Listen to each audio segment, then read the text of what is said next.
Hi friends, welcome to top cine news and reviews. ಇದೇ ಮುರಳಿ ಇದು recent ಆಗಿ Tamil film ಇಂಡಸ್ಟ್ರಿಯಿಂದ ಬಂದಿರುವಂತ ಒಂದು cinema starring Atharva, Preethi Mukundan, Kayadu Lohar and Fahadh Faasil. Story line ಗೆ ಬರೋದಾದ್ರೆ ಇದೆಯಂನ ಚೈಲ್ಡ್ಹುಡ್ ಸ್ಟೋರಿ, ಸ್ಕೂಲ್, ಕಾಲೇಜು ಹಾಗೂ ಅದರ ಆಚೆಗಿನ ಅವನ ಲವ್ ಸ್ಟೋರೀಸ್. ಫೈನಲ್ ಆಗಿ ಅವನ ಅಷ್ಟು ಲವ್ ಸ್ಟೋರೀಸ್ ಗಳಲ್ಲಿ ಅಟ್ ಲೀಸ್ಟ್ ಒಂದಾದ್ರೂ ಸಕ್ಸಸ್ ಆಗುತ್ತೋ ಇಲ್ವೋ ಅನ್ನೋದೇ ಒಂದು ಫಿಲ್ಮ್ ನ main plot. Positives and negatives ಗೆ ಬರೋದಾದ್ರೆ ಅಥರ್ವ ಆಸ್ ಇದೆಯಂ, ಈ ಫಿಲಂ ಅಲ್ಲಿ ಅವರ ಆಕ್ಟಿಂಗ್ ಒಬ್ಬ ಸೈಲೆಂಟ್ ಲವರ್ ಆಗಿ ಎಕ್ಸಲೆಂಟ್ ಆಗಿ ಬಂದಿದೆ. ಆ ರೋಲ್ ಗೆ ಅವರು ಜಸ್ಟಿಫೈ ಮಾಡಿದ್ದಾರೆ ಅಂತ ನನ್ಗನ್ಸ್ತು. ಪ್ರೀತಿ ಮುಕುಂದನ್ ಆಸ್ ಇದೆಯಂ ನ second love interest Samantha. Last film ಆದ್ಮೇಲೆ ಈ ಫಿಲಂ ಅಲ್ಲಿ ಅವ್ರಿಗೆ ಒಂದು ಒಳ್ಳೆ ವೇಟೇಜ್ ಇರುವಂತಹ ರೋಲೇ ಸಿಕ್ಕಿದೆ. ಅವರು ಸಹ ಅವ್ರದೇ ಸ್ಟೈಲ್ ಅಲ್ಲಿ ಆ ರೋಲ್ ಗೆ ಅವರು ಜಸ್ಟಿಫಿಕೇಶನ್ ಕೊಟ್ಟಿದ್ದಾರೆ. ಕಯಾದು ಲೋಹರ್ ಆಸ್ ಇದೆಯಂ ನ ಮೂರನೇ ಲವ್ ಇಂಟ್ರೆಸ್ಟ್ ಅಮುದ. ಅವರ ಆಕ್ಟಿಂಗ್ ಸಹ ಎಕ್ಸಲೆಂಟ್ ಆಗಿ ಬಂದಿದೆ.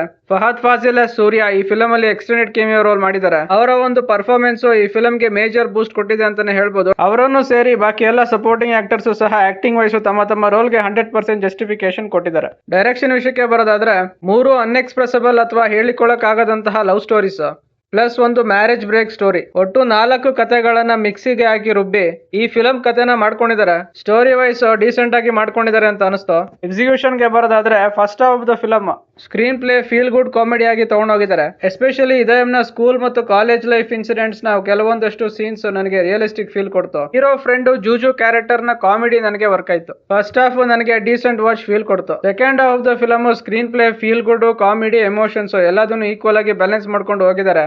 ಫಸ್ಟ್ ಹಾಫ್ ಅಲ್ಲಿ ಬರುವಂತಹ ಇದೆಯಂನ 3 ಜನ ಲವರ್ ಕ್ಯಾರೆಕ್ಟರ್ಸ್ ನು ಯೂಸ್ ಮಾಡ್ಕೊಂಡು ಸೆಕೆಂಡ್ ಹಾಫ್ ಅಲ್ಲಿ ಕಾಮಿಡಿನ ರೀಇನ್ವೆಂಟ್ ಮಾಡಿರೋದು ಡೈರೆಕ್ಟರ್ ಗೆ ಇರುವಂತಹ ಕಾಮಿಡಿ ಸೆನ್ಸ್ ಎವಿಡೆಂಟ್ ಆಗಿ ತೋರಿಸುತ್ತೆ. ಇದೆಯಂ ಹಾಗೂ ಅವನ ಥರ್ಡ್ ಲವ್ ಅಮುದ, ಇವರಿಬ್ಬರ ಫೇಸ್ ಆಫ್ ಸೀನ್ ಅಲ್ಲಿ ಯೂಸ್ ಆಗಿರುವಂತಹ ಐಡಿಯಾ ನಿಜವಾಗ್ಲೂ ನೆಕ್ಸ್ಟ್ ಲೆವೆಲ್ ಅಲ್ಲೇ ಬಂದಿದೆ. ಆ ಸೀನ್ ಅಲ್ಲಿ ಎಮೋಷನ್ಸ್ ಆಡಿಯನ್ಸ್ ಗೆ ಕನೆಕ್ಟ್ ಆಗೋದ್ರ ಜೊತೆಗೆ ಇಮಿಡಿಯೇಟ್ ಆಗಿ ನಗು ತರಿಸುತ್ತೆ.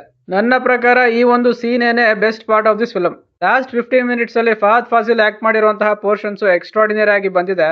ನನಗೆ ಆ ಒಂದು ಪೋರ್ಷನ್ಸ್ ಅಲ್ಲಿ ಕಾಮಿಡಿ ವರ್ಕ್ ಆಯ್ತು. ಇದೆಯಂನ ಫ್ರೆಂಡ್ ಜೂಜು ಕ್ಯಾರೆಕ್ಟರ್ ನ ಕಾಮಿಡಿ ಸೆಕೆಂಡ್ ಹಾಫ್ ಅಲ್ಲೂ ಕಮಾಲ್ ಮಾಡುತ್ತೆ. ಕ್ಲೈಮ್ಯಾಕ್ಸ್ ಸೀನ್ ಅಲ್ಲಿ ಆಡಿಯನ್ಸ್ ನ ಒಂದು ಒಳ್ಳೆ ಕಾಮಿಡಿ ಮೂಲಕ ಸೆಂಡ್ ಆಫ್ ಕೊಡುವಂತಹ ಐಡಿಯಾನು ಎಕ್ಸ್ಟ್ರಾರ್ಡಿನರಿ ಆಗಿ ಬಂದಿದೆ. ಈ ಎಲ್ಲಾ ಪಾಸಿಟಿವ್ಸ್ ಇಂದಾಗಿ second half of the film ನನಗೆ ವರ್ಕ್ ಆಯ್ತು. ಮ್ಯೂಸಿಕ್ ಡಿಪಾರ್ಟ್ಮೆಂಟ್ ಗೆ ಬರೋದಾದ್ರೆ ಸಾಂಗ್ಸ್ ಮತ್ತೆ ಬ್ಯಾಕ್ ಗ್ರೌಂಡ್ ಸ್ಕೋರ್ ಈ ಫಿಲಂ ಗೆ ಮೇಜರ್ ಪ್ಲಸ್ ಅಂತಾನೆ ಹೇಳ್ಬೋದು. ಎರಡನ್ನೂ ಸಹ ಟಾಪ್ ನಾಚ್ ಆಗಿ ಬಂದಿದೆ. ಓವರ್ ಆಲ್ ಆಗಿ ನನಗೆ ಒಂದು ಫಿಲಂ ಸ್ಯಾಟಿಸ್ಫ್ಯಾಕ್ಷನ್ ಕೊಡ್ತು. Top cine news and reviews ಕಡೆಯಿಂದ ಈ ಫಿಲಂ ಗೆ ಕೊಡ್ತಾ ಇರುವಂತಹ ರೇಟಿಂಗ್ 4 ಔಟ್ ಆಫ್ 5. ಇನ್ನು ನೀವೇನಾದ್ರೂ feel good rom com movies ನ ಇಷ್ಟಪಡುವಂತಹ ಆಡಿಯನ್ಸ್ ಆದ್ರೆ ಈ ಫಿಲಂ ನಿಮ್ಗೆ ಮಸ್ಟ್ ವಾಚ್. ಇದಿಷ್ಟು ಈ ಫಿಲಂ ನೋಡಿ ನನಗೆ ಅನ್ಸಿದ್ದು. ಯಾರೆಲ್ಲ ಈ ಫಿಲಂ ನೋಡಿದೀರಾ ನಿಮ್ಮ ಅನಿಸಿಕೆ ಮತ್ತು ಅಭಿಪ್ರಾಯಗಳನ್ನ ಕಾಮೆಂಟ್ ಸೆಕ್ಷನ್ ಅಲ್ಲಿ ಹಾಕಿ. ಈ ರಿವ್ಯೂ ನಿಮ್ಗೆ ಇಷ್ಟ ಆಗಿದ್ರೆ ಲೈಕ್, ಶೇರ್ ಅಂಡ್ ಸಬ್ಸ್ಕ್ರೈಬ್ ಮಾಡಿ. ಸಿಗೋಣ ನೆಕ್ಸ್ಟ್ ವಿಡಿಯೋದಲ್ಲಿ. Thank you.